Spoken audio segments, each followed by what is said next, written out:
In today's video, I'm going to teach you how to fix notifications not showing on Facebook. So I've got Facebook open here.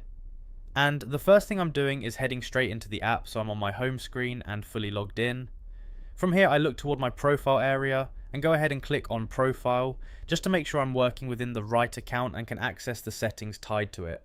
Once my profile page loads, I move over to the menu options and click on settings and privacy. It usually drops down a small list, so I wait for that to expand and then select it. Now that I'm inside settings and privacy, I'm scanning through the available options and I go ahead and click on notification. This is where all the notification preferences are controlled, so it's the section we need to be in.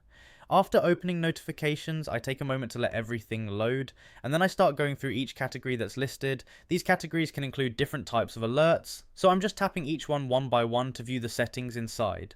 As I open each category, I'm looking for the toggle switches that control whether notifications are enabled or disabled. Now for each category, I make sure the toggle is turned on. If I see that it's off, I go ahead and switch it on. I'm doing this for every section as I move through them, just tapping into each one and checking the settings carefully. It's a bit repetitive, but it's important to make sure none of the categories are accidentally turned off, because that's usually what causes notifications not to show up. As I go through and toggle everything on, I'm basically ensuring that all notification types are allowed again. At this point, I double check a couple of the categories just to be sure the toggles stayed enabled, and once I'm confident everything is turned on, I can back out of the settings. After completing those steps, notifications should start appearing again as expected, since all the relevant settings are now enabled across the different categories. And that's pretty much it for this process.